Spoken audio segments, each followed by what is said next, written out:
दोस्तों, इस वीडियो में हम बात करने वाले हैं standard glass lining limited company के आईपीओ के बारे में।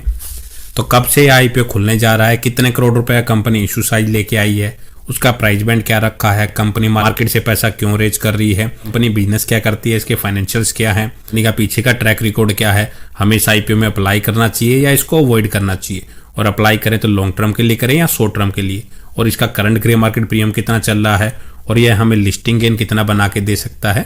ये सारी ही बातें मैं इस वीडियो में कवर करूंगा, तो लास्ट तक वीडियो को जरूर देखिएगा।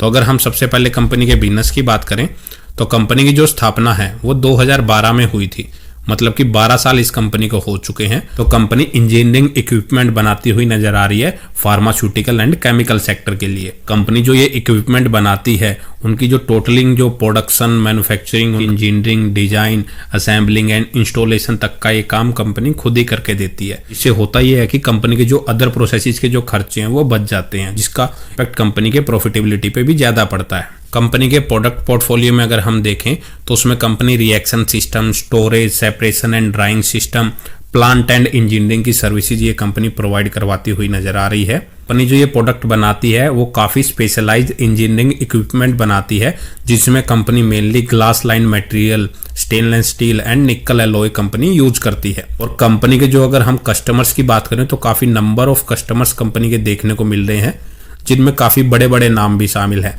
जैसे Aurobindo pharma, CCL food, Piramal pharma, Natco pharma, Laurus lab, Granules India जैसे बड़े बड़े नाम इसके कस्टमर लिस्ट में शामिल हैं। कंपनी की फिलहाल 8 मैन्युफैक्चरिंग यूनिट नजर आ रही हैं। कंपनी ऑल ओवर इंडिया में बिजनेस करती हुई नजर आ रही है। तो ठीक ठाक ही कंपनी का बिजनेस देखने को मिल रहा है।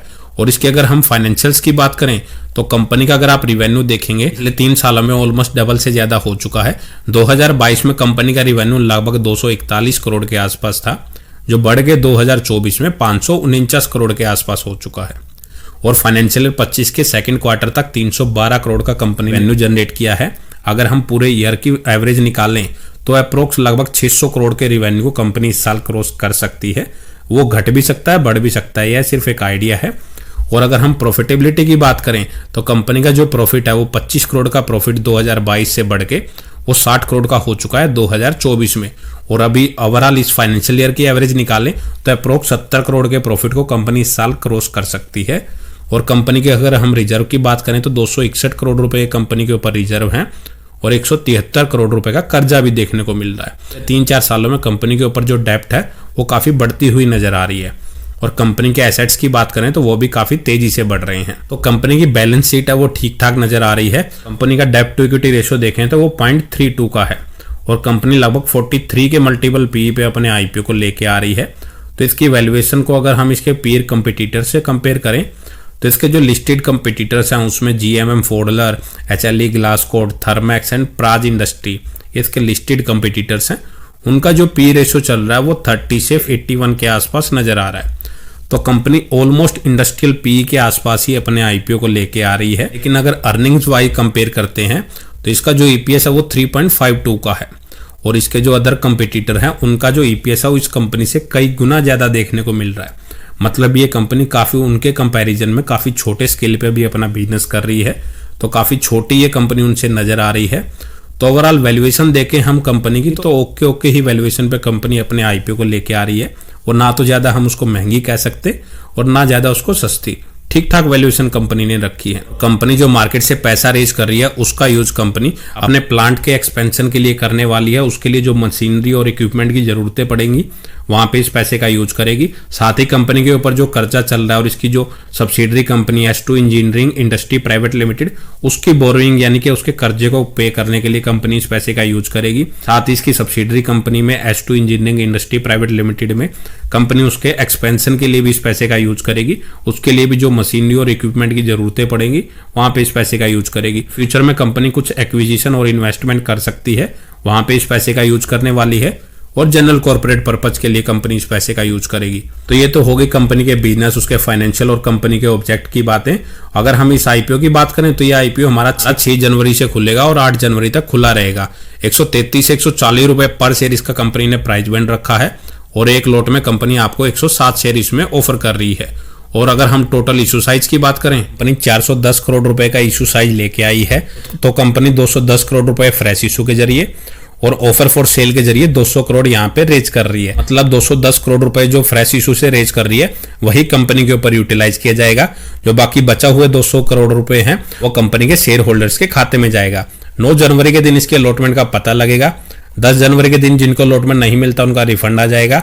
साथ ही जिनको मिल जाएगा उनके शेयर उनके डीमैट अकाउंट में क्रेडिट हो जाएंगे। या फिर 13 जनवरी के दिन जब ये आईपीओ लिस्ट होगा सुबह 10 बजे से पहले उनके शेयर उनके डीमैट अकाउंट में क्रेडिट हो जाएंगे। अगर हम रिटेल कैटेगरी की बात करें तो इसमें 35% का कोटा रिजर्व रखा गया है और एक लॉट अप्लाई करने के लिए रिटेल कैटेगरी में हमें 14,980 रुपए इसमें पे करने पड़ेंगे।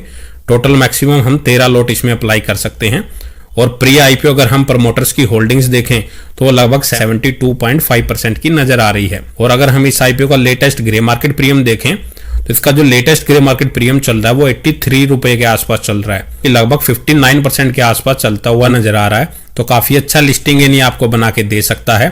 तो ओवरऑल बात करें इसको अप्लाई करें या अवॉइड करें, लिस्टिंग गेन आपको लगभग 60% का अप्रोक्स लिस्टिंग गेन आपको ये दे सकता है करंट ग्रे मार्केट प्रीमियम के अकॉर्डिंग। लेकिन कोई वो फिक्स नहीं है कि वो इतना ही लिस्टिंग गेन देगा। इसमें अप एंड डाउन भी हो सकता है, वो डिपेंड करेगा मार्केट की सिचुएशन के ऊपर। तो शॉर्ट टर्म लिस्टिंग गेन के लिए तो आप अप्लाई कर सकते हैं।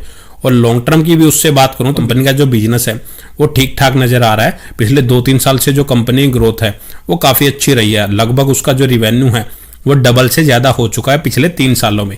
सेम कंपनी की प्रॉफिटेबिलिटी है। तो आप इसको लॉन्ग टर्म के लिए भी अप्लाई कर सकते हैं। बाकी किसी भी आईपीओ में अप्लाई करने से पहले खुद से उस कंपनी का फंडामेंटल एनालिसिस जरूर कर ले और फिर उसके अकॉर्डिंग अपना एनालिसिस करें आने वाले टाइम में कंपनी ग्रोथ कर सकती है या नहीं कर सकती। तो उसके अकॉर्डिंग फिर अपना कोई डिसीजन लें। ऐसे ब्लाइंडली किसी के कहने पे आप आईपीओ में अप्लाई ना करें, खुद से एनालिसिस करने के बाद ही अपना कोई डिसीजन लें। तो इस वीडियो में इतना ही। अगर आपको वीडियो अच्छी लगी तो वीडियो को लाइक करें और ऐसे ही आईपीओ से रिलेटेड डेली अपडेटेड वीडियो के लिए हमारे साथ जुड़े रहिए।